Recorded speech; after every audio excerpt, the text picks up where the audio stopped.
Les portes vitrées de Stone Enterprises s'ouvrirent dans un léger sifflement lorsqu'Olivia Benson entra.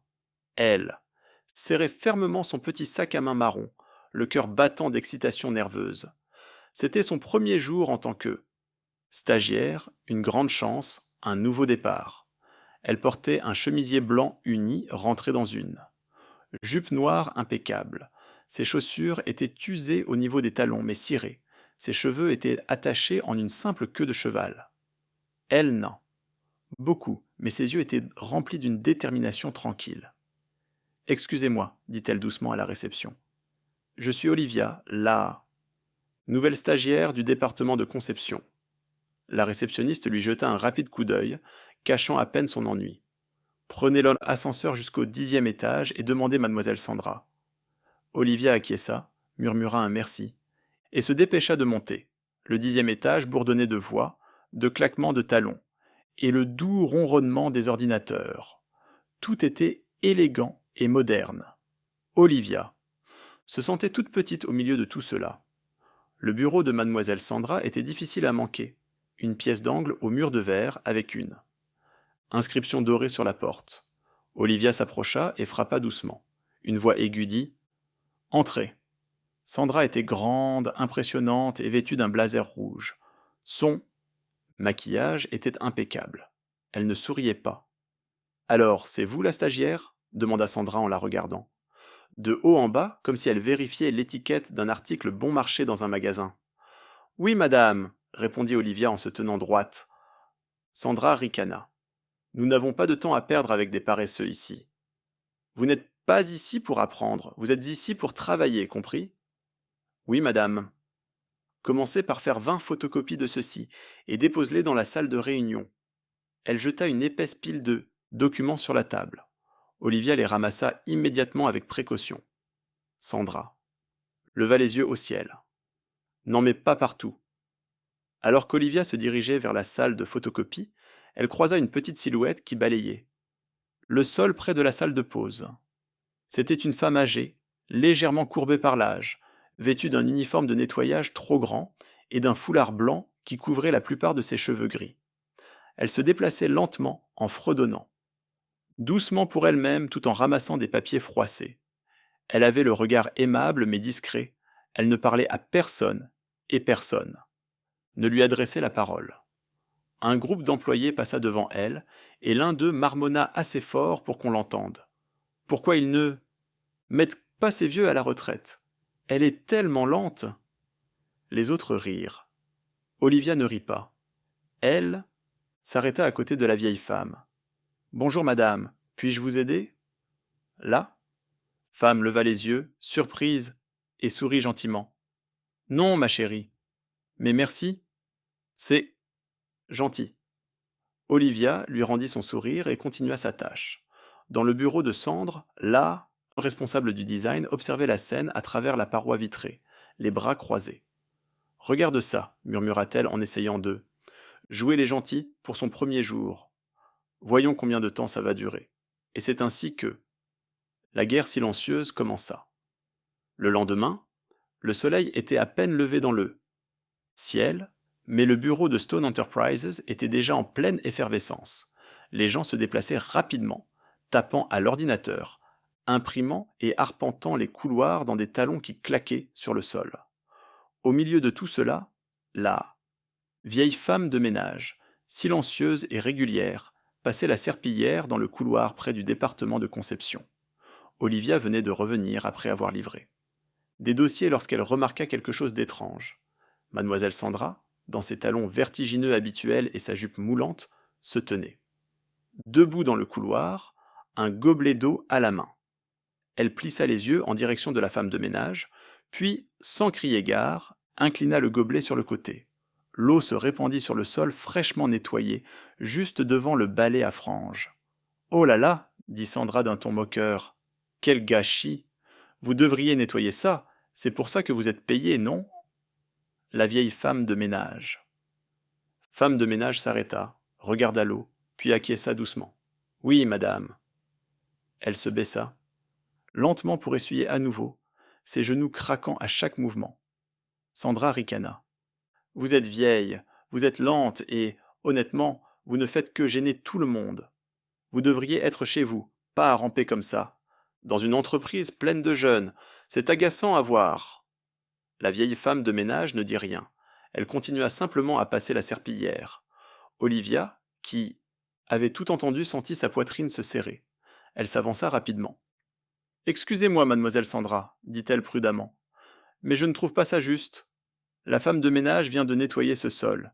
C'est vous qui avez renversé l'eau exprès. Sandra plissa les yeux. Qu'est-ce que tu... 10 questions, Marc. Olivia se redressa, la voix calme. Ce n'est pas juste de la traiter comme ça. Elle fait son travail. Sandra laissa, d'un rire sec. Oh, regardez, la stagiaire a retrouvé sa voix, comme c'est touchant. Tu veux jouer les héroïnes pour cette vieille femme de ménage poussiéreuse? À ce moment-là, Sandra leva la main de façon théâtrale et soudain, son bracelet de jade glissa de son poignet et se brisa sur le carrelage. Des morceaux de pierre verte se répandirent partout. Sandra haleta. Regarde ce que tu as fait. Elle se tourna vers la femme de ménage en s'écriant. Vous avez cassé mon bracelet, vous savez combien ça coûte? Il vaut 28 000 dollars. Tu ferais mieux d'être prête à le payer. La femme de ménage leva les yeux, stupéfaite, mais je ne l'avais pas touché. Ne t'avise pas de répondre, cria Sandra. C'est du jade de glace de première. Qualité, tu ne pourrais pas te le permettre même si on vendait toute ta famille. Plusieurs membres du personnel à proximité arrêtèrent ce qu'ils faisaient, les yeux écarquillés, mais personne ne dit rien. Olivia regarda le bracelet brisé, et plissa les yeux. Avec tout le respect que je vous dois, mademoiselle Sandra, dit-elle doucement, cela ne ressemble pas à du jade glacé. Le vrai jade ne se casse pas aussi facilement. Sandra se retourna brusquement. Excusez-moi, dit Olivia en s'approchant, puis en ramassant délicatement un morceau. J'ai étudié un peu la joaillerie. Ce bracelet ne contient aucune impureté. Sa couleur est trop uniforme. Le vrai jade a toujours des lignes ou des taches naturelles. Celui-ci ressemble à du verre. Le bureau est devenu silencieux. Petite souris, a sifflé Sandra. Tu crois que tu en sais plus que moi? Tu n'es qu'une stagiaire. Tu veux m'insulter devant mon équipe? Je ne vous insulte pas, a dit Olivia doucement. Mais c'est mal de blâmer quelqu'un pour quelque chose qu'il n'a pas fait. Vous l'avez laissé tomber vous-même. Les mains de Sandra tremblaient maintenant. Je vais vous dénoncer aux ressources humaines tout de suite. Vous deux, vous et cette vieille femme inutile, vous êtes tous les deux finis ici. Vous êtes virés, mademoiselle Sandra, murmura un. Employé. On devrait peut-être vérifier les caméras de surveillance. Pas besoin, rétorqua-t-elle sèchement. Magister, parole et la loi. Je suis la responsable de ce service. La vieille femme de ménage, toujours à genoux, dit doucement. Je ne voulais pas causer de problème. Olivia se tint à côté d'elle. Vous n'êtes pas seule, maman. J'avais tout vu. Sandra regarda autour d'elle, les autres baissèrent la tête, personne n'osait parler. Seule Olivia se tenait droite. Le silence dans le bureau était tendu. Olivia se tenait, protectrice à côté de la vieille femme de ménage, tandis que Sandra tremblait de rage, les yeux rivés sur la foule d'eux. Personnel qui se rassemblait. Sécurité, aboya Sandra, sa voix fend dans l'air. Jetez-les dehors, toutes les deux. Dehors immédiatement. 2 gardes en uniforme qui se trouvaient à proximité s'avancèrent avec hésitation. L'un d'eux se gratta l'. Arrière du cou. Vous êtes sûr? Sandra lui lança un regard noir. Vous voulez que je appelle les RH moi-même? Faites-le maintenant. Les gardes échangèrent un regard inquiet, puis se dirigèrent vers Olivia et la vieille femme de ménage. S'il vous plaît, dit la plus âgée des deux, doucement. Descendons, nous ne faisons que suivre les instructions. Le cœur d'Olivia battait à tout rompre. Vous ne pouvez pas faire ça, nous n'avons rien fait de mal. La vieille femme de ménage ne dit rien. Elle se contenta de ramasser son balai et son chiffon, en essayant d'éviter le regard des autres. Puis un téléphone sonna. Ce n'était ni celui d'Olivia, ni celui d'eux. Sandra met la radio du garde. Il la porte à son oreille et, une seconde plus tard, se sont écarquillés et il s'est tourné vers Sandra. Ma mère, on nous a dit d'arrêter tout, a-t-il dit. Quoi? A demandé Sandra. Par qui? Par l'assistant du PDG. Il est en route. À ce moment-là, Les portes de l'ascenseur au bout du couloir ont sonné et se sont ouvertes. Alexander Johnson est sorti, grand, calme et vêtu d'un costume bleu foncé. Sa présence a figé tout le couloir. Tout le monde se retourna, certains reculèrent, d'autres restèrent là, incrédules. Olivia cligna des yeux. Il marcha, lentement, balayant du regard le groupe tendu devant lui. Son regard s'arrêta sur Olivia, puis s'adoucit légèrement, mais lorsqu'il regarda la vieille femme de ménage, quelque chose changea dans son visage, comme si un interrupteur s'était enclenché en lui. Il s'approcha et lui toucha doucement l'épaule. Ça va demanda-t-il. La femme de ménage leva les yeux vers lui, le regard calme, et acquiesça lentement. Oui, je vais bien. Tout le monde regarda autour de lui, confus. Alex se tourna vers les. Votre mère? La vieille femme de ménage poussa un léger soupir et s'appuya doucement sur son balai. Personne ne parlait. Olivia écarquilla les yeux de stupeur. Elle se tourna vers la vieille femme de ménage. Comment? Avait-elle pu ne pas savoir? Alex continua d'une voix calme mais ferme. Elle s'appelle Madame Grace Johnson. Elle a choisi de visiter l'entreprise aujourd'hui sans révéler son identité. De toute évidence, elle n'a pas aimé ce qu'elle a vu. Les mains de Sandra tremblaient légèrement. Monsieur, je ne savais pas, je le jure, mais vous l'avez quand même traitée comme si elle n'avait aucune valeur. Vous n'avez manifestement aucun respect pour les personnes âgées, dit Alex, chaque mot plus froid que le précédent. Vous vous êtes moqué d'elle, vous l'avez insultée et accusée d'une chose qu'elle n'avait pas faite. Tout le monde était figé. Certains employés s'éloignèrent discrètement de Sandra. Olivia sentit une boule se former dans sa gorge. Sandra déglutit péniblement. Monsieur, j'ai seulement réagi à ce que j'ai vu, je ne voulais offenser personne. Mais Alex était déjà tourné vers Olivia. Merci, dit-il doucement, de l'avoir défendu. Olivia pouvait à peine parler. J'ai juste dit la vérité. Sandra était maintenant complètement silencieuse, les joues brûlantes de honte, mais elle ne dit rien de plus. Le couloir de Stone Enterprises était figé dans l'incrédulité. Des murmures commencèrent à monter comme des vagues à travers le bureau. A-t-il vraiment dit que la femme de ménage était sa mère? Mais pourquoi là? Mère du PDG, un milliardaire, prétend être femme de ménage. Elle balayait le sol, pas étonnant qu'il soit descendu lui-même. Aucun d'entre eux n'osait poser la question à voix haute, mais ils pensaient tous la même chose. Que se passe-t-il exactement? Alexander Johnson ne répondit à aucune des questions chuchotées autour de lui. Son visage était calme, indéchiffrable, mais lorsque son regard croisa brièvement celui d'Olivia, il y avait quelque chose, une lueur de reconnaissance de quelque chose de plus profond qu'Olivia. Le remarqua, mais ne dit rien. Elle baissa les yeux en faisant semblant de ranger les dossiers qu'elle tenait dans ses mains. Il lui fit un léger signe de tête, puis se détourna, mais derrière le silence. Se déchaînait une tempête de souvenirs. Flashback, 2 mois plus tôt, la chambre d'hôtel. Était sombre, l'air était lourd, imprégné d'un parfum cher et d'autre chose, quelque chose de plus fort. Olivia ouvrit les yeux. Le bord de son champ de vision était flou, sa bouche était sèche, sa tête lui battait. Elle était allongée sur un lit qu'elle ne reconnaissait pas. Les draps étaient soyeux et froids. Un léger bourdonnement provenait de la climatisation. Elle s'assit, le cœur battant à tout rompre. Sa robe était toujours sur le lit. Son sac avait disparu. La porte était verrouillée. C'est alors que le souvenir lui revint en pleine figure. Sa mère, sa sœur Bella, la dispute, les cris, puis le du jus, bois, Olivia, tu dois te détendre. Il l'avait droguée, puis vendue, pour 50 000 dollars à un vieil homme qu'elle avait toujours connu. Sa mère aimait, et préférait Bella, plus qu'elle, mais elle n'avait jamais imaginé que cela irait aussi loin. Les larmes lui piquaient les yeux alors qu'elle trébuchait hors du lit. Elle ne savait pas quelle heure il était, seulement que quelque chose de terrible allait se produire. Puis la porte s'ouvrit. Elle se prépara. Terrifiée, mais la personne qui entra n'était pas un vieil homme.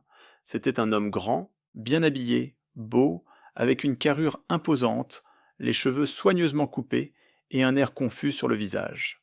Alexander Johnson, le PDG milliardaire du Stone Group, l'une des plus grandes entreprises de la ville. Ils se regardèrent pendant 5 bonnes secondes, avant qu'il ne recule et regarde le numéro de la chambre. Ce n'est pas le bon, dit-il à voix haute, plus à lui-même qu'à elle. Elle resta là, silencieuse et tremblante. Attendez, dit-il en la regardant à nouveau. Vous n'avez pas l'air bien. Êtes-vous blessée? Olivia secoua la tête en essayant de stabiliser sa voix. On m'a amené ici droguée. Je pense ils m'ont vendu. Elle était prête à être jugée ou à affronter la froideur. Mais au lieu de cela, Alex s'assit lentement, stupéfait. Il a appelé. Quelqu'un a parlé calmement, puis a raccroché. Je sais ce qui se passe, dit-il enfin. Mondé, frère cadet, a réservé cette chambre et m'a dit de venir l'arrêter. Je pense qu'il mijote quelque chose. Je ne savais pas que ce serait. Comme ça. Il se leva, fouilla dans son portefeuille et lui tendit une carte. Voici. 2 millions de dollars. Prenez-les et sortez de cette situation. Olivia la fixa, puis secoua lentement la tête. Je n'ai besoin que de 50 000 dollars, murmura-t-elle. C'est ce qu'ils ont demandé. Tu ne veux pas le reste? Tu as l'air d'en avoir besoin. Elle essuya ses yeux. Je ne veux pas de ta pitié. Je prendrai ce dont j'ai besoin pour partir. C'est tout. Alex la regarda un instant. Cette fille, droguée et trahie, se tenait toujours debout, la tête haute. Fierté. Elle ne ressemblait à personne qu'il connaissait. Ma mère me met la pression pour que je me marie, dit-il lentement. Elle pense que je perds mon temps. J'ai toujours évité ça, mais si je devais me marier, je voudrais que ce soit avec quelqu'un d'honnête, comme toi. Les yeux d'Olivia se dilatèrent. Il continua. Plus sérieusement, si je te proposais un mariage juste pour te protéger, accepterais-tu? Elle le fixa, bouleversée. Je ne te forcerai jamais, ajouta-t-il. Je n'ai aucune attente, mais tu n'auras plus jamais à craindre d'être vendu. Il y eut un silence entre eux, puis Olivia acquiesça. Mais si nous faisons cela, dit-elle prudemment, je voudrais que cela reste secret. Je veux terminer mes études, faire mon stage. Je ne veux pas que les gens murmurent à mon sujet. Je veux gagner ma vie par moi-même. Il acquiesça. Alors cela restera un secret. Personne ne le saura, ni les médias, ni le personnel, ni même ma famille. Juste. Toi et moi? Alex esquissa un petit sourire. D'accord. Comment t'appelles-tu? Si je peux me permettre. Je m'appelle Olivia. Sœur Alexander, répondit-elle. Je vois que tu sais déjà qui je suis. Tu peux m'appeler Alex, qui ne le connaissait pas, lui, le beau PDG de l'entreprise où elle allait faire son stage. Et c'est ainsi qu'ils enregistrèrent leur mariage. Swinglement, légalement, sans bague ni cérémonie, puis ils se séparèrent, prévoyant de se revoir chaque fois qu'ils auraient besoin l'un de l'autre pour l'émission. Un PDG milliardaire et une jeune fille presque vendue. Comme un bien, deux étrangers liés par le destin et le secret. De retour dans le présent, le cœur d'Olivia battait à tout rompre, tandis qu'elle regardait Alex marcher dans le couloir, calme comme toujours, le personnel s'écartant pour lui comme de l'eau. Personne savait ce qu'elle savait, et elle était prête à tout pour que cela reste ainsi, alors que les derniers. Murmure du drame matinal s'évanouissait, Alexander se retourna discrètement et se dirigea vers l'aile administrative. The Stone Enterprises. Sans qu'elle ait besoin de le lui demander, la vieille femme de ménage, Madame Grace. Johnson le suivit, le pas lent, mais assuré. Ils ne dirent rien, jusqu'à ce qu'ils atteignent son bureau privé au dernier étage. L'intérieur de la grande pièce était calme et lumineux, avec une vue sur la ville qui s'étendait, à travers les hautes fenêtres. La porte se referma derrière eux. Grace retira ses gants de ménage et les plit soigneusement, avant de les poser sur le bureau. Alexander se tourna vers elle, l'air toujours impassible, mais visiblement ému. « Tu n'aurais pas dû faire ça, maman, dit-il doucement. Grace leva les yeux verts. Lui le ton ferme mais calme. Et toi, tu n'aurais pas dû te marier en secret, soupira-t-il. Il savait que cette conversation allait avoir lieu. Tu savais qu'elle allait le faire, dit-il avec un léger sourire entendu. Je suis ta mère, Alex. Bien sûr que je le savais. Il contourna le bureau et s'assit lentement. Je ne le cachais pas pour te faire honte. Elle voulait juste finir ses études sans distraction. Je comprends, dit-elle en tirant une chaise, plus près et en s'asseyant en face de lui. C'est exactement pour ça que je voulais la voir moi-même. J'avais besoin de savoir quel genre de femme avait fait de toi un homme capable de rejeter toutes les filles que je te présentais. Va te marier en cachette, dans l'ombre. Il resta silencieux. Alors je suis venue ici, continua-t-elle, comme une pauvre vieille femme de ménage, sans nom, sans titre, juste quelqu'un d'invisible pour des gens comme Sandra et les autres.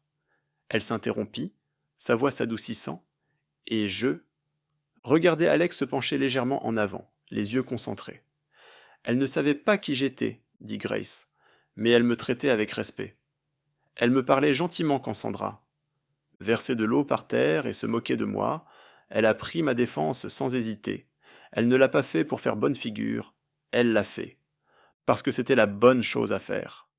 Il y eut un silence entre elles, puis Grace sourit. Tu as bien choisi, mon fils. Alex expira, soulagé. Merci, maman. Je crois que je l'aime bien. Depuis le premier regard, mais je ne pense pas qu'elle ressente la même chose. Même mon argent ne pourrait pas la faire changer d'avis. Donne-lui le temps, mon fils. Elle n'est pas comme les autres, a ajouté Grace. Elle est authentique, c'est rare de nos jours. Elle s'est levée en épousant sa jupe, comme si elle reprenait son rôle de mère plutôt que celui de femme de ménage infiltrée. J'ai pris une décision, a-t-elle dit. À mon anniversaire, le mois prochain, je la présenterai à tout le monde comme ma belle-fille. Jeune.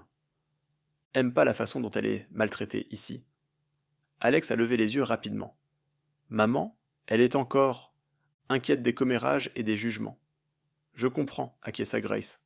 Je ne la mettrai pas sous les feux de la rampe pour l'instant, mais elle mérite d'être honorée. Vous pouvez toujours garder le secret au travail si c'est ce qu'elle veut, mais cette famille saura qui elle est. Il sourit, reconnaissant. Encore une chose, ajouta Grace doucement. Invitez-la à emménager dans le manoir. Elle ne devrait pas vivre seule là-bas. Je commencerai personnellement à préparer son emménagement en toute discrétion, sans bruit, en tête-à-tête, de femme à femme. Alex rit, doucement. Alors tu vas la former ? Elle va devenir la femme d'un. Johnson, dit Grace. Elle mérite de savoir ce que cela signifie. Plus tard dans la soirée, Olivia reçut un appel. Allô, répondit-elle, méfiante face à ce numéro inconnu. Olivia, dit la voix chaleureuse de Madame Grace. Doucement. C'est moi. Il y eut un court silence. J'aimerais t'inviter à venir séjourner à la maison. Sans pression, mais je pense qu'il est temps que nous apprenions à mieux nous connaître. Olivia serra le téléphone. Oui, madame, j'en serai honoré. Et c'est ainsi que le chapitre suivant de sa vie commença, non pas dans le secret, non pas dans la honte, mais à bras ouverts, même si elle vivait désormais dans un grand manoir avec madame Grace Johnson, et que, elle était secrètement mariée à l'homme le plus puissant de l'entreprise, Olivia retournait chaque matin à Stone Enterprises, comme elle l'avait toujours fait, silencieuse, ponctuelle et humble. Et pourtant, rien n'avait changé au 10e étage. La voix aiguë d'Olivia Sandra résonna dans tout le bureau. Emportait ses vieux catalogues à la réserve et ne prends pas toute la journée, oui, mademoiselle Sandra. Olivia répondit doucement en attrapant déjà la pile. Les employés du département design la regardaient avec un amusement à peine dissimulé. Quelques-uns chuchotèrent à son passage. Elle n'a même pas obtenu son diplôme dans une bonne université, murmura quelqu'un. Elle est encore stagiaire, qu'est-ce qu'elle fait ici ? Ajouta une autre voix en ricanant. Mademoiselle Sandra a été major de sa promotion à Londres et elle vient d'une grande famille. Zraigne, tout le monde sait qu'elle sera bientôt la femme du PDG. Sandra, assise élégamment à son bureau, fit semblant de ne pas entendre, puis elle se retourna et offrit un sourire gracieux. Je vous en prie, dit-elle gentiment. Certains postes ne sont pas pour tout le monde. Seul quelqu'un de mon statut peut se marier dans une famille comme les Johnson. Les autres acquiescèrent avec empressement, étant issus de familles prestigieuses et diplômés d'une université prestigieuse. Université prestigieuse, seul quelqu'un comme moi mérite de se tenir aux côtés d'Alexander Johnson, pas des gens vulgaires et sans valeur. Le bureau rit doucement, tous les regards se tournèrent vers Olivia. Elle ne dit rien, elle se contenta de baisser la tête en serrant les dossiers contre sa poitrine et s'éloigna. Personne ne savait que l'homme dont Sandra rêvait était déjà marié à la fille qu'elle raillait ce soir-là. Après le travail, Olivia reçut un message d'Alex. Retrouve-moi à la galerie du centre-ville à 18h. Habille-toi confortablement. C'était la première fois qu'Alex lui demandait de sortir depuis leur mariage contractuel. Elle arriva donc à l'heure, vêtue simplement d'un chemisier bleu clair et d'un jean. La galerie était calme, privée et remplie de vitrines polies, contenant de l'ivoire et de l'or ancien. Alex la rejoignit à l'entrée et lui adressa un petit sourire. « Je voudrais te présenter quelqu'un. » Ils entrèrent ensemble dans une pièce à l'arrière, où un homme âgé examinait un bracelet vert pâle sous une lampe vive.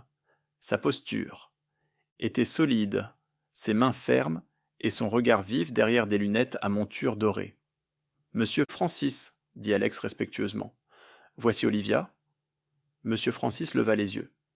Il avait là présence d'un homme qui avait vu beaucoup de choses et qui faisait confiance à peu de gens. Mais lorsqu'il regarda Olivia, quelque chose dans son regard s'adoucit. « dit-il avec curiosité, c'est vous dont Alex m'a parlé. » Olivia s'inclina poliment. « Bonsoir, monsieur. » Monsieur Francis désigna un plateau. « Dites-moi lequel. De ceux-ci est en vrai jade. » Olivia cligna des yeux, surprise. « Monsieur, essayez, dit-il simplement, nerveux. Olivia s'avança et examine les pierres. Les deux semblaient identiques, mais l'une avait un cœur légèrement trouble et de petites imperfections naturelles. Elle désigna celle-ci. Monsieur Francis haussa un sourcil. Pourquoi ? Le vrai jade n'est pas parfait. Elle dit qu'il a généralement quelques lignes naturelles et que je peux sentir son poids. Il acquiesça lentement. C'est exact, Alex. Monsieur Francis s'approche. Vous vous y connaissez en antiquité ? Pas vraiment, monsieur, admit-elle. Monsieur Francis la fixa un instant, puis se tourna vers Alex. Elle a l'œil. Il regarda Olivia. Vous me rappelez quelqu'un que j'ai connu il y a longtemps. Ma défunte épouse. Elle avait votre calme et le même instinct aigu. Olivia resta immobile, ne sachant pas quoi dire. Je ne prends pas d'élèves, ajouta-t-il, mais je ferai une exception pour vous. Ses yeux s'écarquillèrent.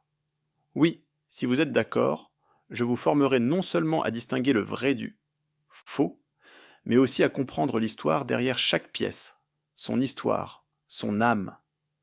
Olivia regarda Alex qui lui fit d'un signe de tête. Et ainsi, une nouvelle porte s'ouvrit doucement dans son univers, non pas faite d'or ou de gloire, mais de sagesse, de mystère et de liens inattendus. Le trajet en voiture pour rentrer de la galerie de Monsieur Francis fut silencieux. Olivia était assise à côté d'Alex et regardait, par la fenêtre, les lumières de la ville qui défilaient. Son esprit était encore sous le choc de tout ce qui venait de se passer. La galerie, les antiquités, l'étrange chaleur de Francis et son offre de la prendre sous son aile. Elle avait l'impression de vivre un rêve dont elle n'avait pas rêvé. Alex, Francis, l'étrange chaleur qu'il dégageait et son offre de la prendre sous son aile. C'était comme un rêve dont elle n'avait pas osé rêver. Alex lui jeta un coup d'œil avant de reporter son attention sur la route. « Tu étais impressionnante là-dedans, » dit-il doucement. Elle ne répondit pas. Après un long silence, elle finit par dire « Je ne sais toujours pas pourquoi tu m'as amené ici. »« Tu as un don ?» répondit-il simplement. Monsieur Francis l'a vu aussi. Olivia se tourna vers lui, la voix calme mais ferme. « Alex, je peux te demander quelque chose ?» Il acquiesça en ralentissant la voiture alors qu'ils approchaient des grands portails du manoir. « Pourquoi tu fais tout ça ? Pourquoi tu es si gentil ?» Il gara là. Voiture, mais ne répondit pas immédiatement. Elle baissa les yeux vers ses mains. « Je sais que ce mariage n'a jamais été destiné à être réel. Tu m'as épousé pour me sauver, pas parce que tu m'aimais. Je t'en suis reconnaissante, sincèrement. Mais je ne veux pas dépendre de vous. Alex fronça légèrement les sourcils. Elle continua, d'une voix tremblante. Alors si un jour vous voulez divorcer, dites-le moi simplement, je ne discuterai pas, je signerai. Je sais que je ne suis pas le genre de femme que votre famille attend, vous n'avez pas. À vous sentir responsable de moi. Le silence s'installa entre eux comme un épais brouillard, puis Alex finit par dire Tu penses que je t'ai épousée par pitié? Elle ne répondit pas. Je t'ai épousée parce que tu étais dans cette chambre d'hôtel, effrayée et droguée, et que tu as quand même choisi la dignité, centigrade. N'était pas de la pitié, c'était du respect. Ses yeux se remplirent de larmes, mais elle détourna rapidement le regard. Alex ne dit rien de plus. Il sortit de la voiture et marcha devant elle, lui laissant un moment pour se ressaisir avant de la suivre. Pendant ce temps, dans un appartement exigu de l'autre côté de la ville, deux femmes étaient assises sur un petit canapé, toutes deux fixant l'écran d'un téléphone fissuré. Bella, toujours élégamment, habillée et pleine de fierté, faisait défiler une photo que quelqu'un avait postée depuis le quartier chic de la ville. C'est elle, dit-elle froidement. Olivia, notre petite rate perdue qui vit dans ce manoir. Leur mère. Madame Benson se pencha en avant. Tu veux dire le manoir Johnson? Bella acquiesça lentement. Passe. Seulement y vivre, mais il paraît que Madame Grace la traite comme une reine. Comment cette fille a-t-elle pu entrer dans cette maison? Je ne sais pas, dit Bella amèrement, mais ça n'a aucun sens. Qu'est-ce que Madame Grace trouve à une fille ordinaire comme elle? Elle n'a rien de spécial.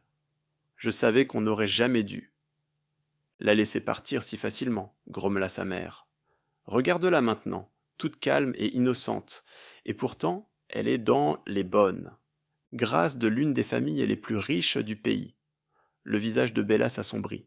Si elle pense qu'elle va profiter de cette vie en paix, elle se trompe.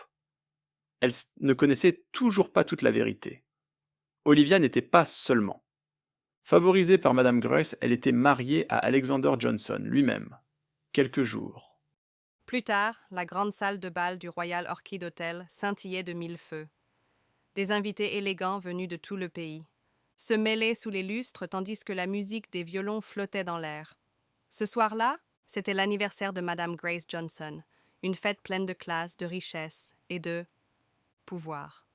Olivia se tenait tranquillement près du bord de la pièce, vêtue d'une robe simple mais gracieuse que Madame Grace lui avait offerte, plus tôt dans la semaine. Ses mains tremblaient légèrement tandis qu'elle tenait le petit écrin de velours dans son sac à main. À l'intérieur se trouvait le crochet de ceinture en jade, un cadeau antique soigneusement sélectionné sous la direction de Monsieur Francis. « Êtes-vous sûr que je devrais lui donner ça ?» lui avait-elle demandé quelques jours plus tôt. « Elle saura que cela vient du cœur » avait répondu Monsieur Francis avec un sourire. En regardant maintenant les invités échanger des baisers en l'air et des rires coûteux, Olivia se sentait plus déplacée que jamais dans cette pièce. Sandra arriva dans une robe de créateur vert foncé, le menton relevé, entourée du personnel de Stone Enterprises. Sa posture était fière et maîtrisée. Elle aperçut Olivia, mais ne dit rien. Au lieu de cela, elle sourit froidement et se dirigea d'un pas assuré vers la table des cadeaux, portant un grand coffret brillant. « Même si elle est invitée à cette soirée chic à cause de la vieille femme, » murmura Sandra entre ses dents, « elle ne saura jamais être l'une des nôtres. » Quelques instants plus tard, Madame Grace entra, vêtue d'une robe de soie pourpre royale. La foule se retourna pour l'applaudir. Elle sourit gracieusement et prit place à la tête de la salle, flanquée d'Alex d'un côté, et de plusieurs amis proches de l'autre. Un majordome s'avança. « Il est temps pour les... » invités d'offrir leurs cadeaux d'anniversaire. Un par un, les gens s'avancèrent avec leurs cadeaux. Des peintures en or, des pierres précieuses. Lorsque ce fut le tour d'Olivia, elle s'avança lentement, les mains serrées autour de la boîte en velours. « Joyeux anniversaire, maman, » dit-elle, en s'inclinant doucement pour présenter la boîte. Madame Grace l'ouvrit et un léger halètement s'échappa de ses lèvres. À l'intérieur se trouvait le crochet de ceinture en jade, d'une couleur douce et indéniablement rare. « Ceci, murmura-t-elle, les yeux écarquillés, est authentique, il date de l'Antiquité. C'est une antiquité inestimable. » La pièce devint silencieuse, le sourire de Sandra se figea. Madame Grasse leva les yeux vers Olivia et lui dit d'une voix chaleureuse « Merci, ma chérie. Cette boucle d'oreille signifie plus pour moi que les mots ne peuvent le dire. » Olivia baissa la tête en rougissant, puis Sandra s'avança soudainement et s'éclaircit la gorge. « Madame Grasse, j'ai également préparé un cadeau spécial. » Elle ouvrit son coffret brillant avec emphase, révélant un autre crochet de ceinture en jade, plus brillant et poli pour briller. « Celui-ci, annonça fièrement Sandra, a été choisi par l'un des meilleurs experts de la ville. » La foule murmura en comparant-les. 2 pièces. Madame Grasse l'étudia en silence. « C'est ravissant. » Puis un homme en costume gris élégant s'avança. « Je peux le confirmer, » dit-il avec assurance. « Cette pièce est 100% authentique. Je m'appelle Monsieur Andrew, spécialiste du jade. » Olivia le regarda attentivement. « Quelque chose ?» Sandra sourit légèrement, mais avant que quiconque puisse reprendre la parole, une voix s'éleva. Au fond de la pièce, laissez parler un véritable expert. Les têtes se tournèrent.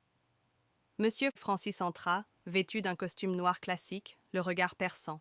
Il se dirigea droit vers la table de Madame Grasse et examina les 2 crochets de ceinture en jade. « Celui-ci, dit-il en désignant celui d'Olivia, provient de ma collection personnelle, un trésor rare, authentique, bien conservé et bien choisi. Et celui-ci, dit-il en se tournant vers le cadeau de Sandra, est un faux. » Des exclamations de surprise parcoururent la pièce. Le visage de M. Andrews pâlit. Sandra avait l'air stupéfaite. « C'est impossible, Monsieur Francis. » Il haussa un sourcil. « Vraiment? Alors montrez-moi votre certificat. Montrez-moi un test qui prouve son origine. » M. Andrews balbutia. « On ne m'a pas dit qu'il serait testé, » a rétorqué M. Andrews. « Vous comptez sur votre charme et non sur la vérité, » a rétorqué M. Francis en se tournant vers Madame Grasse. Cette jeune femme, Olivia, est plus honnête que la plupart des marchands que j'ai rencontrés. Vous avez de la chance de la voir, a répondu Madame Grasse en souriant fièrement. Sandra a reculé, humiliée, la bouche serrée. Les invités autour d'elle se sont retournés et ont chuchoté, et Olivia s'est tranquillement enfoncée dans la foule sans rien dire, la tête haute. Alex la regardait de l'autre côté de la pièce, une fierté tranquille dans les yeux. La salle de bal bourdonnait encore longtemps après que M. Francis eut fait sa déclaration. Les invités, venus simplement pour honorer l'anniversaire de Madame Grasse, murmuraient maintenant entre eux, chuchotant à propos d'Olivia et de l'homme puissant qui venait de la soutenir. « Est-ce que c'est vraiment Monsieur Francis ?»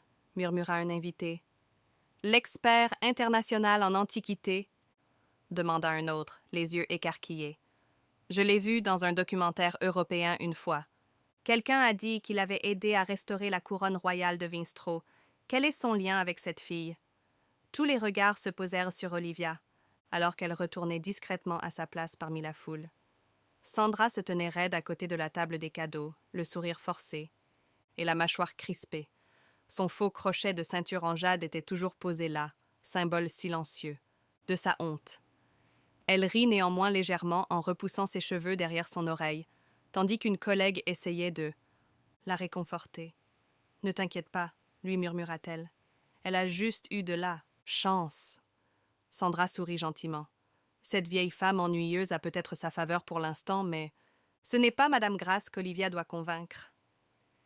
Elle jeta un regard vers Alexander à l'autre bout de la pièce, son sourire se faisant plus froid. « Je gagnerai son cœur, » murmura-t-elle pour elle-même, « et quand je l'aurai, tout ce qu'elle a sera à moi. » Quelques jours plus tard, depuis la fête, Olivia avait continué son mentorat avec M. Francis.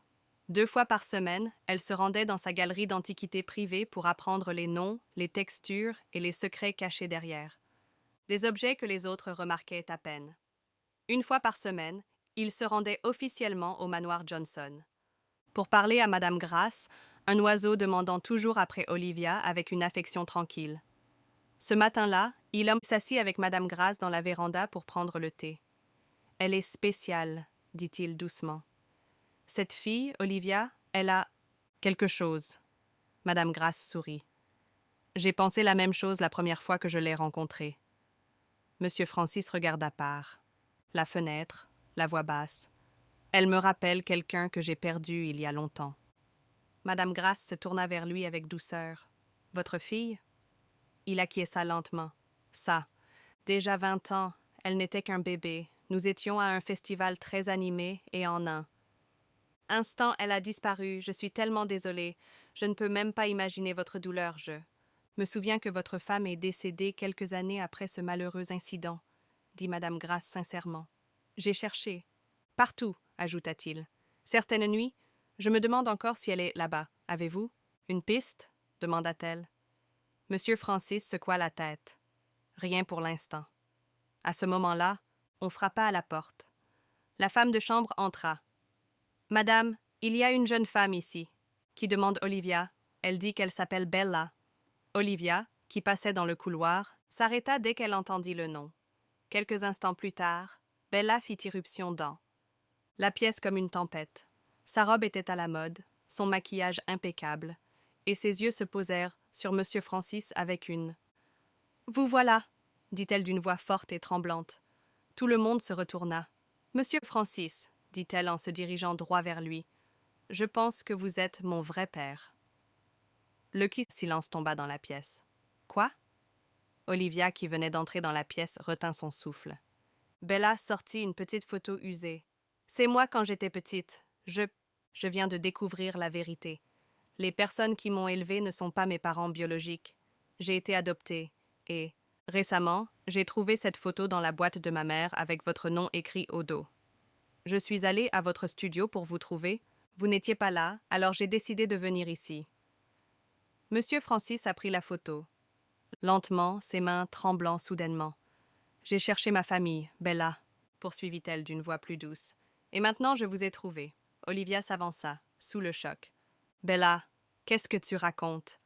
Nous avons grandi ensemble. Nous avons été élevés par les mêmes parents. Tu es ma sœur. » Bella se tourna vers elle, les yeux remplis d'amertume. « C'est ce que je croyais aussi, mais je ne le suis pas. Ils m'ont seulement adoptée. Je n'ai jamais vraiment fait partie de votre famille. »« Mais pourquoi maintenant ?» demanda Olivia, confuse et blessée. « Pourquoi me dire tout ça maintenant? »« Parce que te voir te rapprocher de mon vrai père, » rétorqua Bella, « et je ne te laisserai pas me voler ma vie. » Les larmes brûlaient dans les yeux d'Olivia. Je ne savais même pas que Monsieur Francis était assis en silence, regardant là. Photo, puis Bella, puis Olivia, le visage indéchiffrable. Madame Grace se leva, lentement. « Nous découvrirons la vérité, » dit-elle doucement. « Nous y arriverons petit à petit. » Mais dans le cœur d'Olivia, quelque chose s'était brisé. Monsieur Francis fixait la photo défraîchie qu'il tenait dans sa main, les bords usés par le temps. Ses yeux tremblaient, tandis qu'il suivait le petit sourire sur le visage de la petite fille, la même fossette, la même courbe de la joue. Un nom vint doucement à ses lèvres. Tracy. Il se tourna lentement vers Bella qui se tenait maintenant, les mains serrées devant elle. Cette photo avait été prise quelques semaines avant sa disparition.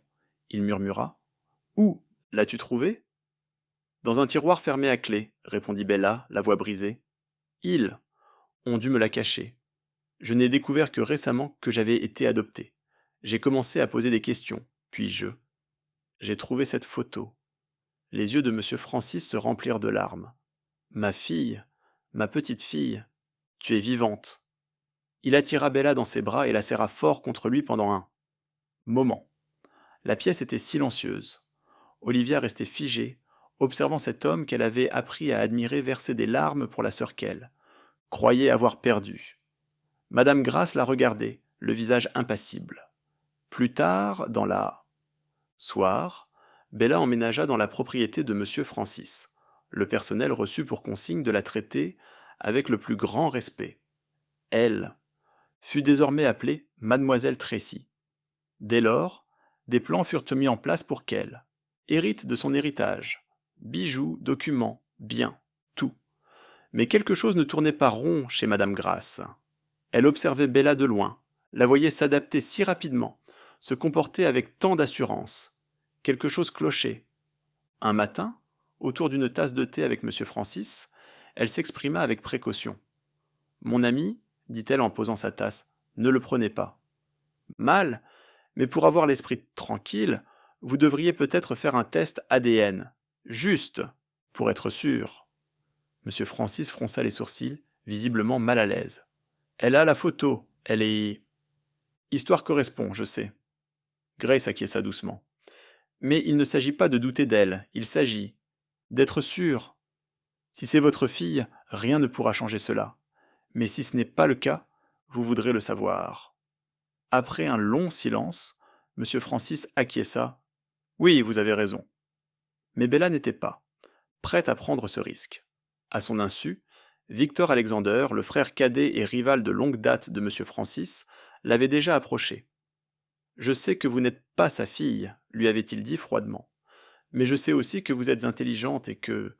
Je sais comment modifier les résultats d'un test ADN. Je sais qu'il le fera pour confirmer, alors tu dois te... préparer. Bella avait haussé un sourcil. Et qu'est-ce que tu veux en échange? Victor avait souri, sombrement. Disons simplement que j'ai mes garanties. Si nous travaillons ensemble, nous y gagnons tous les deux. Et c'est ce qu'ils firent. Lorsque les résultats arrivèrent, les documents avaient déjà été modifiés. M. Francis les lut avec des mains tremblantes. 99,9% de compatibilité. Il sourit à travers. De larmes?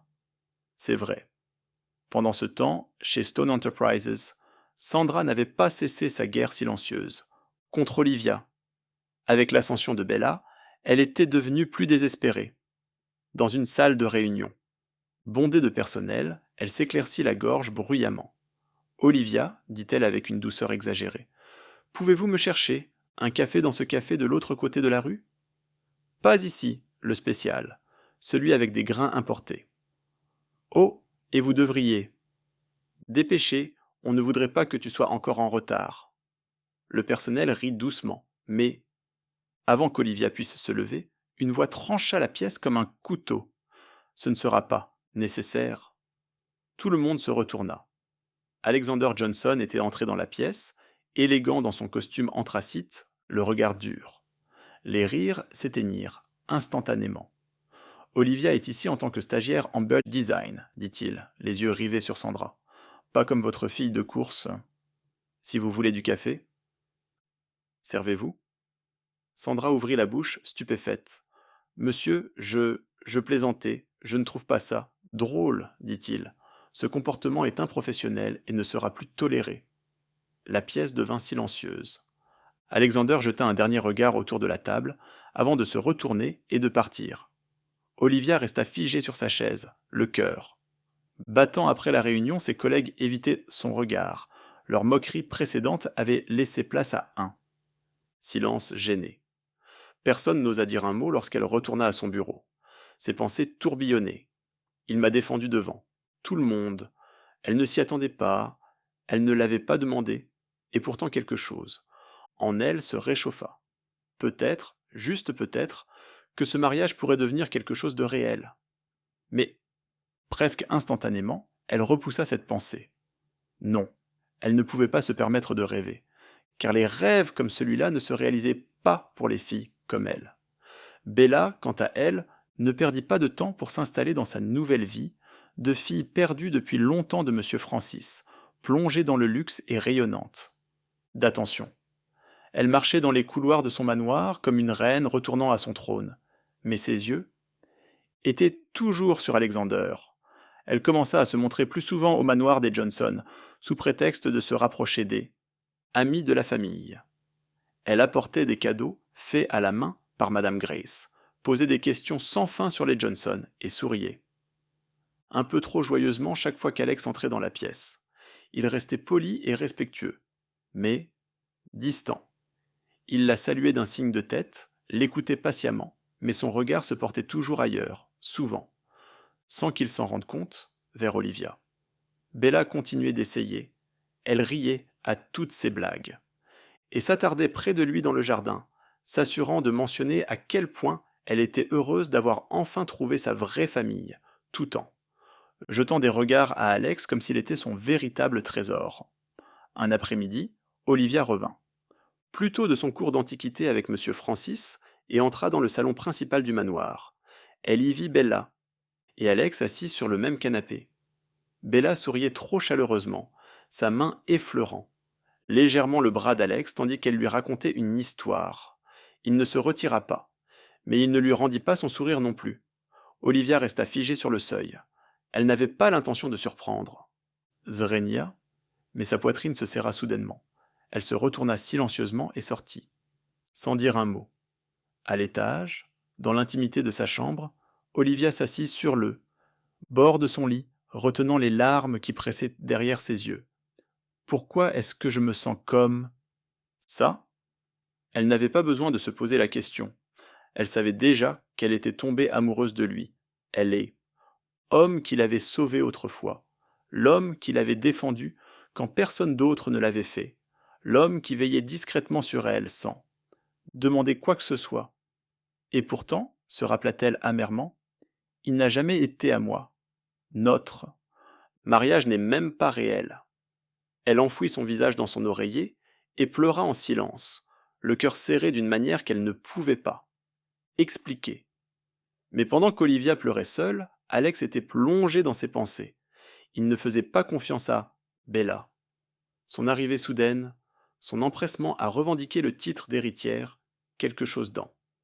Elle semblait mise en scène. Sans un mot, il demanda à son assistant de faire un test ADN privé entre Bella et M. Francis. Lorsque les résultats arrivèrent, ses soupçons se confirmèrent. Ils n'étaient pas apparentés. Alex ferma le dossier et le verrouilla dans son tiroir. Cela signifiait que la vraie Tracy était toujours là, quelque part, et il avait l'intention de la retrouver. Pendant ce temps, Olivia poursuivait sa formation avec M. Francis. Elle l'aidait à restaurer un précieux tableau de la dynastie, mélangeant soigneusement les pigments et en réappliquant les couleurs anciennes avec une précision qui impressionnait même les experts. Un jour, alors qu'elle était penchée sur la table, ajustant soigneusement les coups de pinceau, M. Francis l'observait en silence. La façon dont elle tenait ses outils, son énergie calme, la légère inclinaison de sa tête. Quelque chose remua en lui. Plus tard dans la soirée, il prit Alex à part. Alexander, j'ai eu tellement de choses en tête ces derniers temps et j'ai juste besoin d'en parler à quelqu'un. J'ai retrouvé ma fille et je devrais être heureux et comblé. Mais Olivia me rappelle. Tellement ma femme, dit-il doucement, et Tracy, son esprit, sa patience, ses mains, même son rire. Alex marqua une pause. Je sais, répondit-il prudemment. M. Francis. Cligna des yeux. Vous l'avez remarqué aussi. Alex acquiesça légèrement, puis après un moment, il ajouta j'ai déjà fait le test. M. Francis retint son souffle. Quoi? C'est votre fille, dit Alex doucement. L'ADN l'a confirmé, mais j'ai aussi fait un test avec Bella et il confirme qu'elle est ma fille, dit M. Francis avec une expression choquée. Je sais, mais je pense que vous avez été trompé. Si vous avez des doutes, vous pouvez refaire le test ADN. Pendant un long moment, M. Francis ne dit rien, puis il murmura « C'est elle, tout. » Ce temps, oui. Alex acquiesça.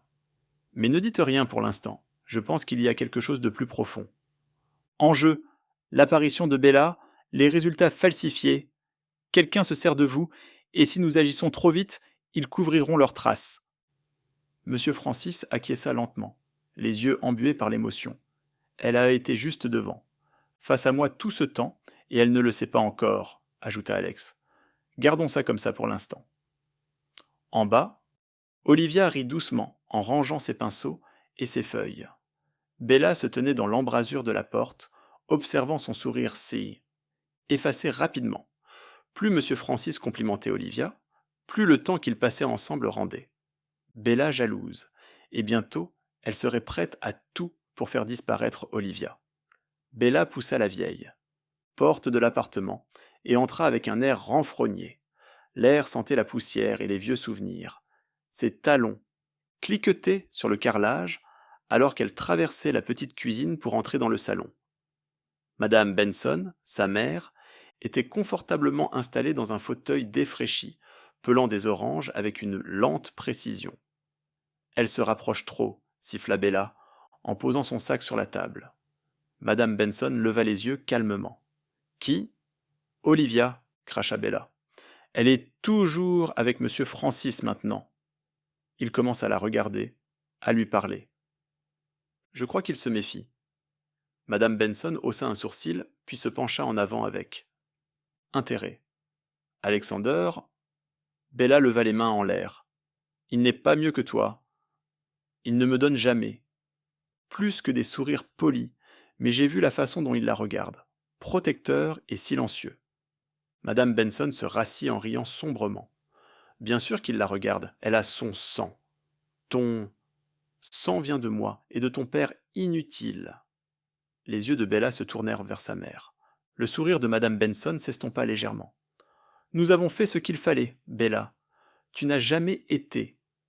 Pas destinée à cette vie, à la pauvreté, à la misère, cette fille, dit-elle avec mépris, elle. N'a jamais été à sa place ici, marmonna Bella. Madame Benson acquiesça. Exactement, et quand j'ai vu la fiche d'enfant disparue, j'ai su que c'était son visage que ce riche homme, monsieur Francis, cherchait. Elle se leva et se dirigea vers le placard, en sortant un dossier défraîchi. Tu sais depuis combien de temps j'ai gardé ça? Cette affiche, cette photo, tout ça, j'ai. Attendez le jour où nous pourrions enfin nous en servir. Bella croisa les bras sur sa poitrine. Mais si tout s'écroule... Ça n'arrivera pas, dit sa mère avec assurance. Victor Johnson nous soutient. Les résultats ADN sont bons. Tu as parfaitement joué ton rôle. Tu es déjà dans sa maison. Tu vis déjà la vie qui aurait dû être la tienne. Bella détourna le regard. Olivia se rapproche de lui et elle ne sait même pas la vérité. Madame Benson plissa les yeux. C'est pour ça qu'il faut agir vite. Bella haleta. Tout ça ne serait pas arrivé si je n'avais pas fait cette erreur. J'ai accidentellement donné le mauvais numéro de chambre. Madame Benson, acquiesça à nouveau. Tu l'as emmenée à l'étage de luxe. C'est pour ça qu'elle s'est retrouvée dans la suite d'Alexander Johnson. C'est là que... Tout a dérapé. Nous avons reçu un appel du vieil homme, furieux que la fille ne soit jamais arrivée. À ce moment-là, il était trop tard, le mal était fait. Bella s'assit lentement, comme si ses jambes n'avaient plus la force de la porter. Elle, non. Et c'est même pas, dit Bella avec amertume. Et pourtant, M. Francis est attiré par elle et Alex. Ne m'a jamais regardé comme ça. Madame Benson s'approcha et posa fermement ses mains sur les épaules de sa fille. Écoute-moi, Bella. C'est toi que j'ai élevée. C'est toi que j'ai protégée. Olivia n'était qu'une erreur. Nous l'avons nourrie et vêtue jusqu'à ce que nous n'ayons plus besoin d'elle. Mais maintenant, elle est une menace et je ne la laisserai pas. Lui prendre ce que je t'ai donné. Bella déglutit péniblement, un mélange de nervosité et de colère montant dans sa poitrine.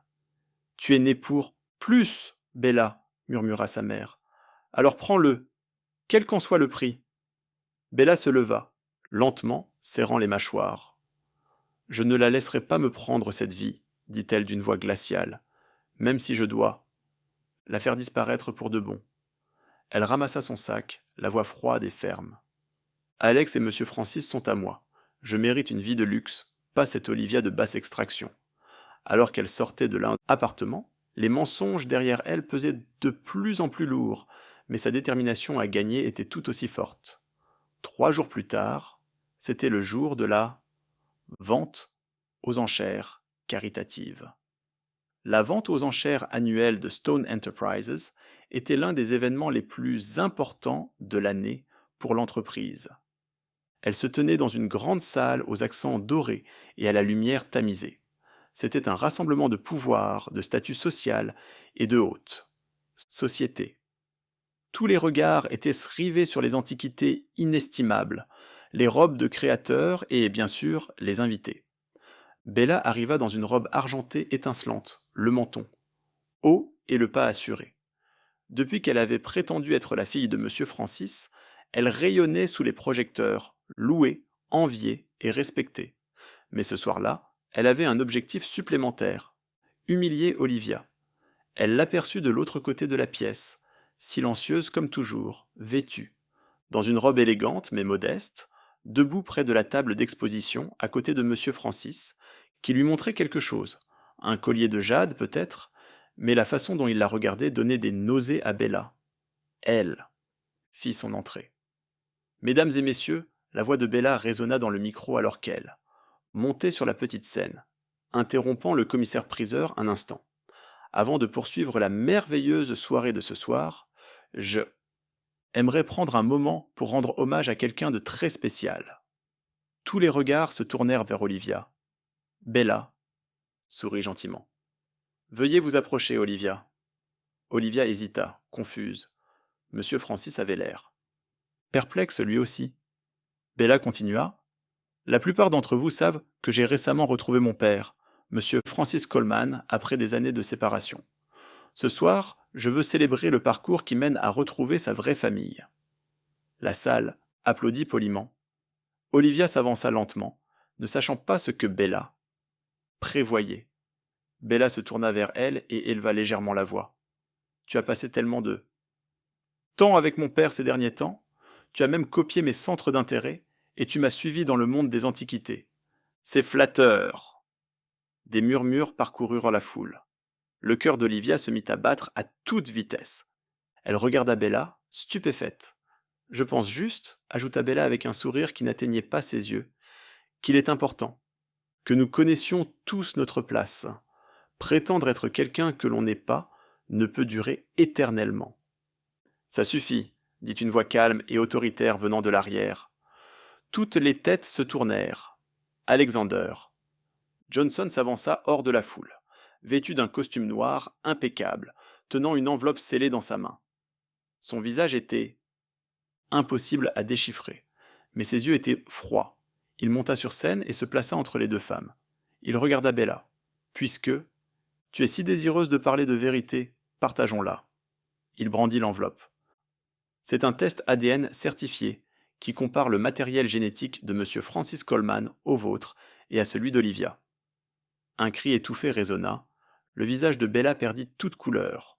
Daniel ouvrit lentement l'enveloppe et lut les. Résultat à haute voix, clairement et sans émotion.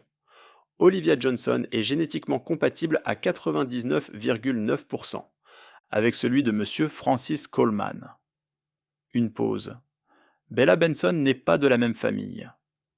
La pièce devient complètement silencieuse. M. Francis se leva lentement de son siège, la main tremblante. Alors qu'il regardait Olivia, non plus comme une élève, mais comme sa fille. Il monta. Sur scène, les yeux embués d'émotion, puis, sans hésiter, il attira Olivia. Dans une étreinte douce et tremblante. « Ma fille » murmura-t-il. Olivia se figea, et ses yeux se remplirent instantanément de larmes.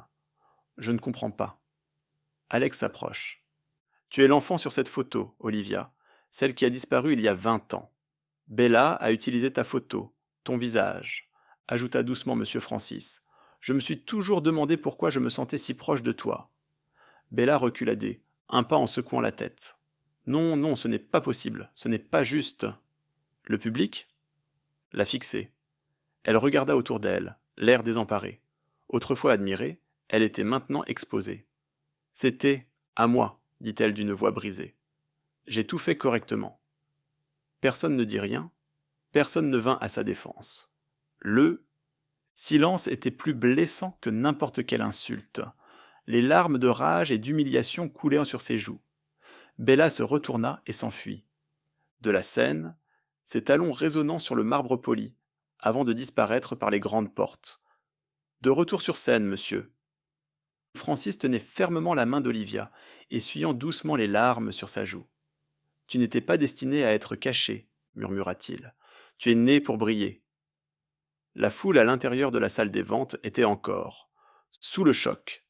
Monsieur Francis, un homme connu dans tous les pays pour son génie et son sang-froid, se tenait fièrement debout, le bras autour d'Olivia. « Ma fille » répéta-t-il d'une voix, remplie d'émotion.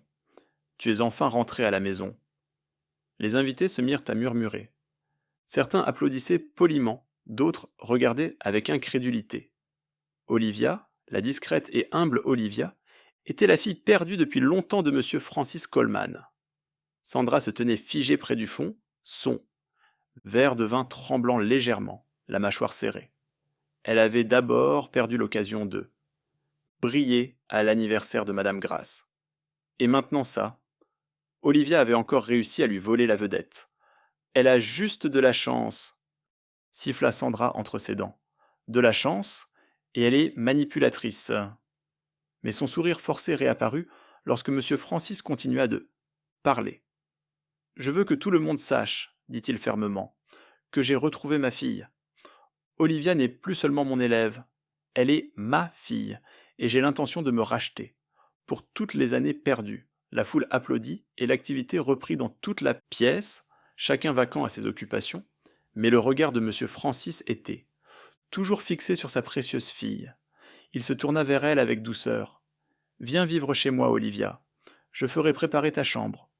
Ce soir. » Olivia le regarda avec des yeux pleins de chaleur, d'amour et de douceur. Elle ouvrit la bouche, puis hésita. Elle pensa à Alex, à Madame Grasse, au nuit tranquille passée dans le manoir Johnson, qui était désormais son foyer. Merci, monsieur, dit-elle. Doucement, mais j'ai déjà un foyer. Monsieur Francis cligna des yeux, surpris. Elle continua. Je veux rester avec mon mari et avec Madame Grasse. Elle m'a traité comme sa fille même quand elle ne savait pas qui j'étais vraiment. Les lèvres de Monsieur Francis tremblèrent, puis il sourit, encore plus fier qu'auparavant. Cela prouve seulement que tu es ma fille. Et je t'en prie, ne m'appelez plus, monsieur. Appelez-moi père. Ils s'étreignirent à nouveau, plus longtemps cette fois. Ils étaient tous les deux, vraiment très heureux. Mais dans l'ombre, quelqu'un bouillonnait silencieusement. Jours plus tard, le manoir Johnson était inhabituellement calme ce soir-là. Olivia aidait la gouvernante à servir le dîner en bavardant légèrement avec Madame Grasse, tandis qu'Alex était assis à proximité, les regardant toutes les deux avec. Affection silencieuse, mais plus tard dans la nuit, tout a basculé. Madame Grasse s'est soudainement effondrée après le dîner, le corps inerte, la respiration superficielle. La panique s'est emparée d'eux. La maison. Le médecin est arrivé en quelques minutes et a confirmé qu'il s'agissait d'un empoisonnement. Tous les regards se sont tournés vers Olivia, la dernière personne à avoir approché son assiette. La gouvernante a murmuré qu'elle avait servi la soupe. Olivia restait figée, secouant la tête. « Non, non, jamais je ne... » Mais le personnel avait déjà commencé à chuchoter. « Madame ?» Grace était inconsciente et ne pouvait pas parler pour elle-même. Même si personne ne le disait à voix haute, la tension dans l'air indiquait clairement qu'elle était tenue pour responsable. Alex se tenait à côté d'elle, le visage. Impossible à déchiffrer. « Je n'ai pas fait ça, lui murmura Olivia. « Je te le jure. » Il la regarda, le cœur brisé. « Je sais, dit-il doucement, mais il ne parlait. » Plus tard dans la nuit, l'assistante personnelle de Madame Grasse vint dans la chambre d'Olivia avec des sacs. « Madame, dit-elle doucement, il vaudrait mieux que vous partiez pour l'instant, jusqu'à ce que tout soit réglé. » Olivia la regarda, incrédule. « Partir ?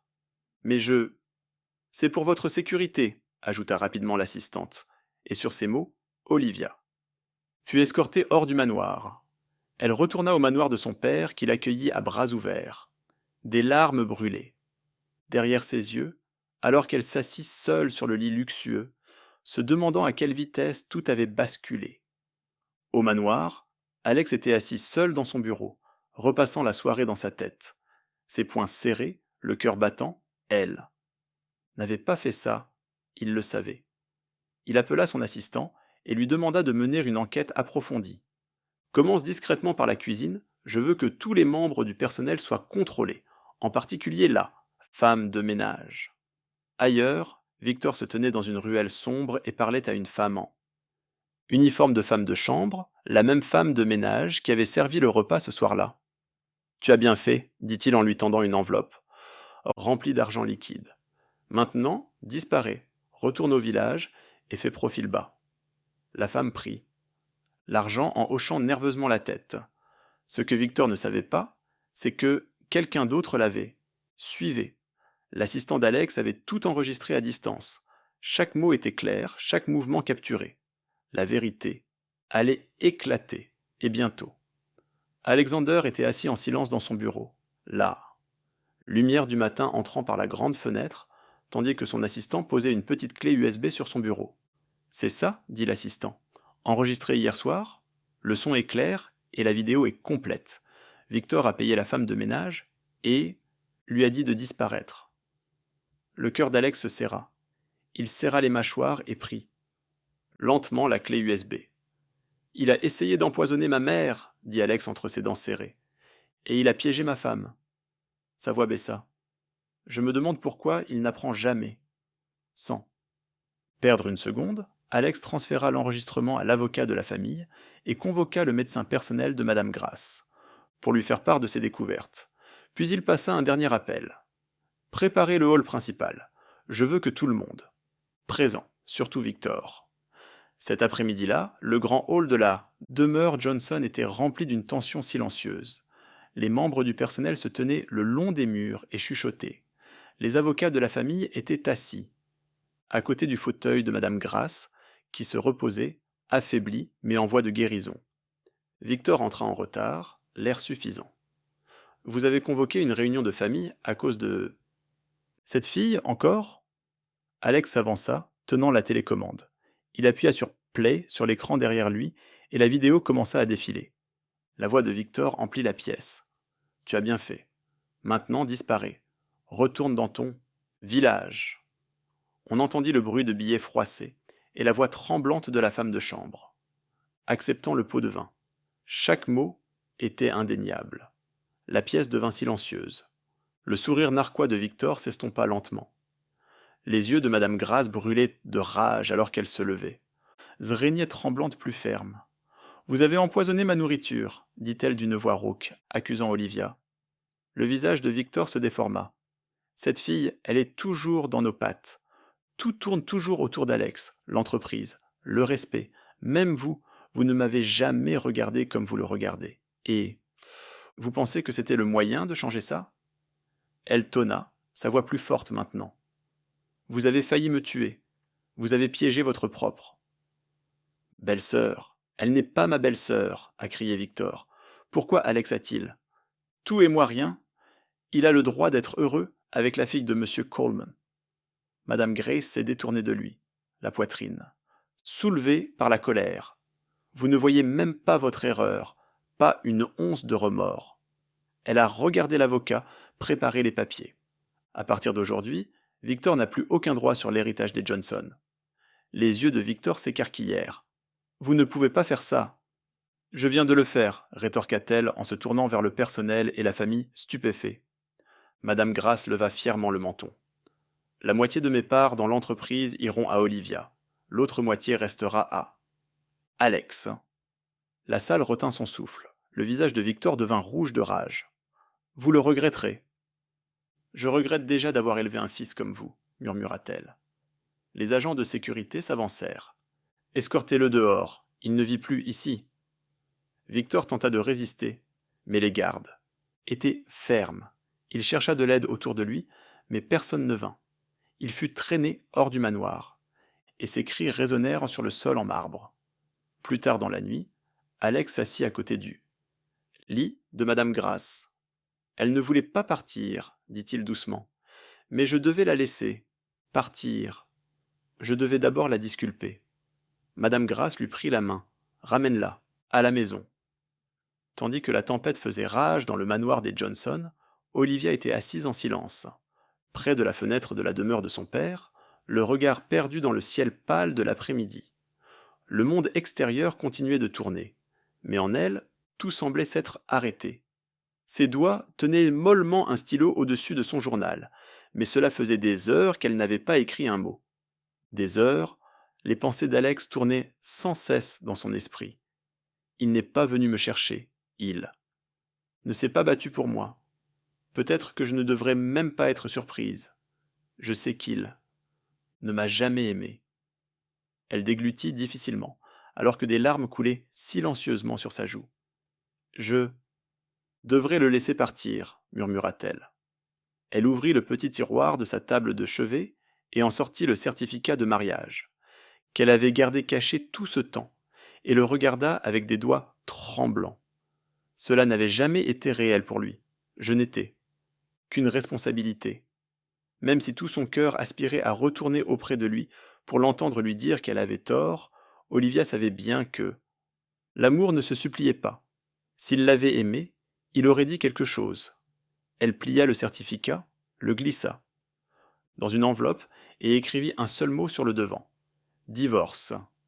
Le lendemain, elle retourna dans le bureau privé de M. Francis, le cœur lourd mais l'esprit concentré. Assise au milieu des tableaux anciens et des objets d'art, elle se plongea dans le monde des antiquités, son seul échappatoire. Ses connaissances s'étaient rapidement développées. Un simple coup d'œil à une sculpture ou à un parchemin lui permettait de nommer l'époque, le matériau, et les marques d'authenticité. La nouvelle se répandit, et des érudits et des collectionneurs de partout commencèrent à s'intéresser à son talent. Elle voit ce que les autres ne voient pas, murmura un. Antiquaire murmura après une visite, comme si elle était née pour ça. Une autre, murmura un autre, et bien qu'elle souriait poliment à chaque compliment, Olivia retournait chaque soir dans sa chambre vide et pleurait silencieusement dans son oreiller. Pendant ce temps, au manoir Johnson, avec le départ de Victor et Madame Grace qui se remettaient progressivement, Alex trouva enfin la clarté que son cœur recherchait. Il, debout sur le balcon, regardant les étoiles. Elle m'a attendu et je l'ai laissé partir. Il avait pensé la protéger en gardant le silence, en enquêtant sur Victor, en laissant la tempête passer. Mais il réalisait maintenant qu'il aurait dû courir vers elle en premier. Elle méritait de connaître la vérité, murmura-t-il. Il sortit son téléphone. Alex, on peut se voir? Je veux te parler. Quelques minutes plus tard, Olivia répondit. Olivia. D'accord. Il ferma les yeux et prit une profonde inspiration. Il allait tout lui dire, comment il l'aimait depuis la nuit où ils s'étaient rencontrés, comment elle avait changé. Sa vie, comment il n'avait jamais cessé de penser à elle. Il allait lui prendre la main et lui demander de rentrer à la maison. Il ne savait pas que, tandis que. Il se préparait enfin à ouvrir son cœur, le danger l'observait déjà dans l'ombre. Quelqu'un n'en avait pas fini avec lui. Et 7 fois, ils en avaient directement après Olivia. Victor était assis dans une chambre d'hôtel sombre. Régnait l'amertume le submergeant comme une tempête. Le luxe et le pouvoir dont il jouissait autrefois lui avaient été retirés par ceux qu'il considérait autrefois comme sa famille, par Olivia. Il serra les poings en repensant haut. Moment où Madame Grace l'avait chassé, à la façon dont Alex se tenait silencieusement à côté d'elle, fier et favorisé comme toujours. Son téléphone sonna. C'était Bella. « Que veux-tu » dit-il froidement. « Toi, dit-elle en serrant les dents serrées. Tu me dois une vie, et je la veux en retour. Victor se pencha en arrière, intéressé. Vas-y, elle a tout gâché, siffla Bella. Monsieur Francis, l'héritage, même là. Pitié des étrangers. Ils sont tous tombés à ses pieds. Les yeux de Victor se plissèrent. Elle a tout détruit pour moi aussi. Alors, frappons-la là où ça fait mal, dit Bella d'un ton sombre. Je veux lui donner une leçon douloureuse. Les lèvres de Victor se courbèrent. Enlevons-la, exactement, dit Bella sans hésiter. Elle est trop protégée chez elle. Mais si on l'attire dans un lieu public, il nous faudra quelqu'un pour nous aider pour que personne ne se doute de rien, dit Victor d'un air pensif. Le ton de Bella se fit tranchant. Sandra, j'ai vu la façon dont elle regarde Olivia, comme si elle allait la gifler si elle le pouvait. Victor rit. L'ennemi de mon ennemi est mon ami, conclut Bella ce soir-là. Sandra était seule dans son bureau chez Stone Enterprises lorsqu'elle reçut un appel inattendu. Bella Benson demanda-t-elle. Surprise. J'ai besoin d'une faveur, dit Bella d'un ton suave. Le genre de faveur qui nous profite. Toutes les deux. Je ne rends pas service à des imposteurs déshonorés, rétorqua Sandra. Oh, mais. Si je te disais que c'est à propos d'Olivia, ronronna Bella. Tu la détestes, n'est-ce pas? Silence. Je sais que tu l'as toujours enviée, continua Bella. Alex la favorise. C'est la fille de Monsieur Francis, donc elle est maintenant plus riche. Que toi? Tu as toujours été deuxième après elle. Que veux-tu que je fasse? Demanda enfin Sandra. Appelle-la, ordonna Bella. Dis-lui qu'il y a une réunion d'urgence à l'entreprise, quelque chose d'urgent qu'elle seule peut gérer. Sandra sourit. C'est d'accord, c'est fait. Pendant ce temps, Olivia était assise près du portail de la demeure des Johnson, vêtue, simplement. Elle attendait patiemment, le cœur nerveux mais plein d'espoir. Ce soir, Alex avait dit qu'il voulait lui parler. Sa poitrine battait la chamade. Est-ce que cela pouvait être vrai? Est-ce qu'il tenait vraiment à elle? À ce moment-là, son téléphone vibra. Sandra, c'est urgent. Il y a une crise majeure avec un client chez Stone Enterprises. L'équipe a besoin de toi immédiatement. Elle fronça les sourcils, puis un autre message arriva. Sandra, Monsieur Francis a déjà approuvé le dossier. J'ai juste besoin de vos notes d'évaluation des antiquités. Pour être sûr, venez vite, s'il vous plaît. Olivia se leva instantanément et tapa. Un message rapide à Alex. Olivia, j'ai un imprévu urgent à l'entreprise. Attends-moi, je rentre tout de suite. Elle se précipita dans un taxi, inconsciente du SUV noir, qui commençait lentement à la suivre. Quelques minutes plus tard, alors qu'elle entrait dans l'immeuble presque vide de l'entreprise, son téléphone vibra. Encore une fois, aucun signal. Avant qu'elle ait pu se retourner, un chiffon fut pressé sur sa bouche. Sa vision se brouilla, le monde se mit à tourner, puis tout devint noir. De retour au Manoir Johnson, Alex se tenait dans le jardin, les mains dans les poches, jetant sans cesse un coup d'œil vers le portail principal. Elle avait envoyé un message il y a près d'une heure. Où était-elle? Il faisait les 100 pas, la poitrine serrée. Quelque chose n'allait pas. Olivia, murmura-t-il en regardant vers l'horizon sombre, mais elle était déjà partie, et les personnes qui l'avaient enlevée n'avaient pas l'intention de la laisser partir sans une rançon. Les heures passées, Alex était assis seul dans le grand salon du manoir Johnson, fixant d'un air absent le message qu'Olivia lui avait envoyé. Quelques heures plus tôt, « S'il te plaît, attends-moi, je vais revenir. » Mais elle n'était pas revenue.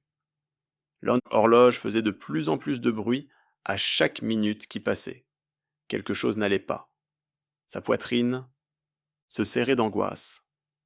À ce moment-là, Monsieur Francis, elle n'est pas encore revenue? Alex secoua la tête. Je l'ai appelée une douzaine de fois, pas de réponse. Son téléphone est éteint. Le visage de Monsieur Francis s'assombrit. Ne vous inquiétez pas, dit-il calmement en posant une main sur l'épaule d'Alex. Je ferai tout pour la retrouver, quoi qu'il en coûte. Il sortit son téléphone, composa un numéro privé et donna une série d'instructions à voix basse. Puis, sans un mot, il prit son manteau et quitta le manoir à la hâte. Pendant ce temps, dans un entrepôt abandonné à la périphérie de la ville, Olivia ouvrit lentement les yeux. La pièce était faiblement éclairée par une seule ampoule vacillante au plafond. Ses bras étaient solidement attachés derrière elle, ses chevilles, au pied d'une chaise en métal rouillé. Au début, sa vision était floue, mais elle se clarifia, elle les vit, Bella, Sandra et Victor, debout, côte à côte. Elle haleta, les yeux écarquillés de terreur. « Pourquoi? Pourquoi vous faites ça ?» Bella s'avança, en souriant méchamment. « Parce que tu as tout gâché. Tu m'as volé la vie qui aurait dû être. »« À moi ?» cracha-t-elle. « Le père, la maison, l'attention d'Alex, ça aurait dû être moi. »« Tu n'es qu'un cas social, ajouta Sandra d'une voix venimeuse. Voyons, voir si ton innocence te sauvera maintenant.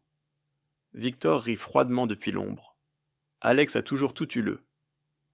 Non l'amour, l'entreprise, mais pas cette fois, il va savoir ce que c'est que de perdre. Quelque chose qu'il aime.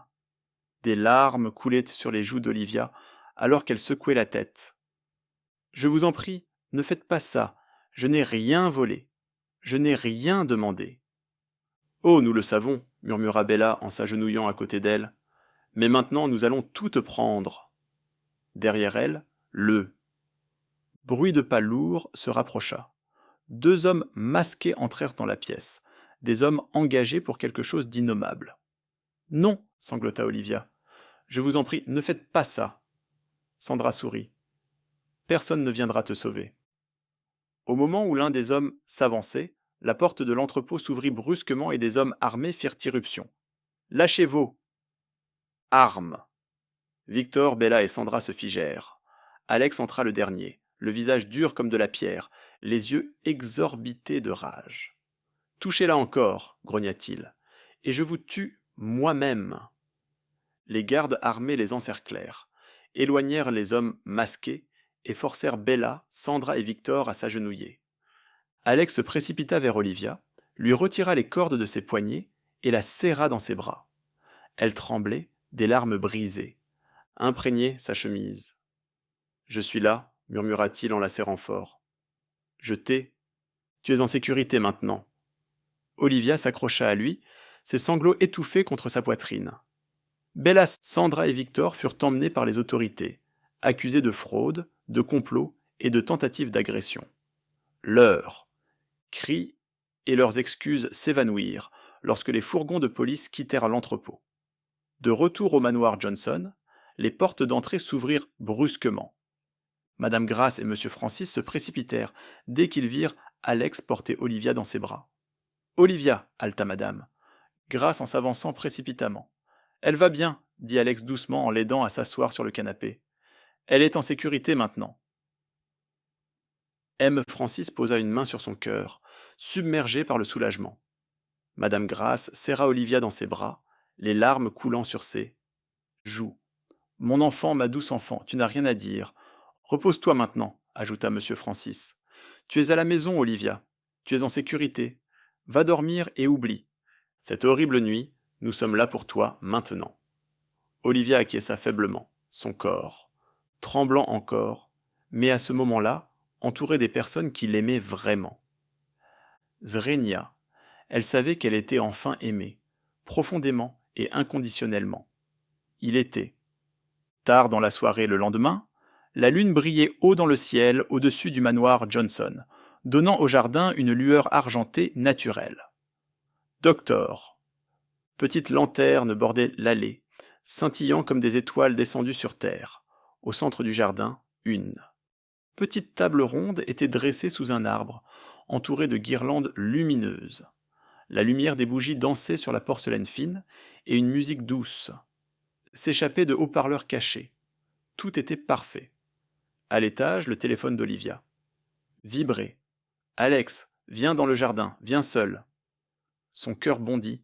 Elle était encore vêtue de la robe crème, que Madame Grace avait préparée pour elle. Elle enfila ses ballerines et suivit le chemin éclairé par les lanternes. Il était là, qui l'attendait. Alex se tenait près de la table, vêtu d'un costume noir, sans cravate, les manches de sa chemise soigneusement retroussées.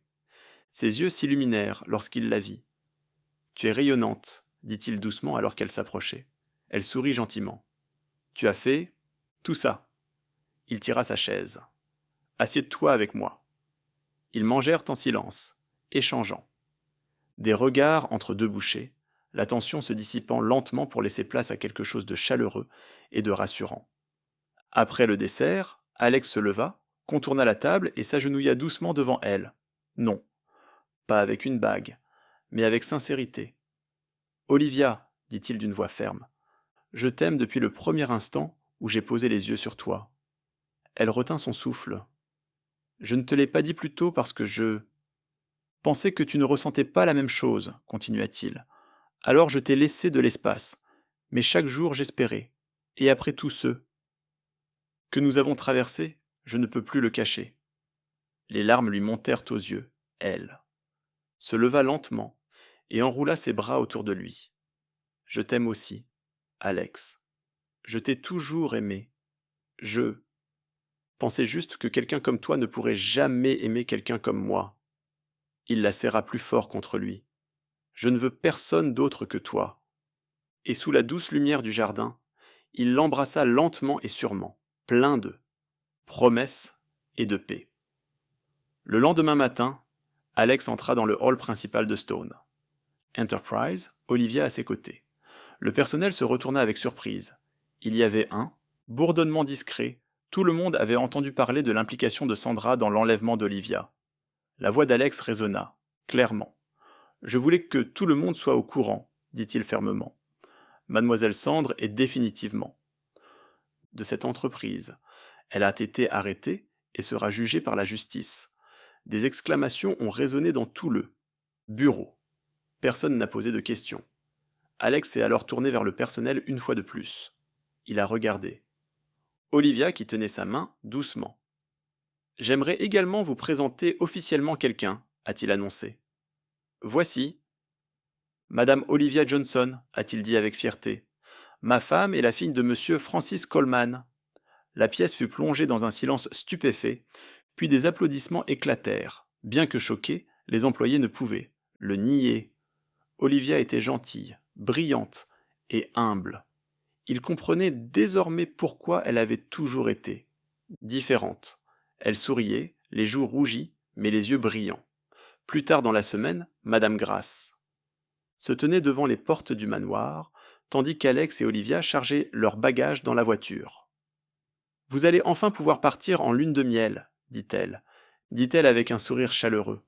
Olivia la serra fort dans ses bras. « Merci, Mama Grace, de avoir cru en moi. » Madame Grace acquiesça. « Je l'ai su dès le premier jour où tu as proposé de m'aider sans savoir qui j'étais. » Elle se tourna vers Alex, le regard doux. « Prends soin d'elle. »« Je le ferai, promit-il alors que... » La voiture s'éloignait. Madame Grace fit un signe de la main, un sourire satisfait sur le visage. Son. Madame Fils avait trouvé une femme bien et sa famille avait été enfin réunie.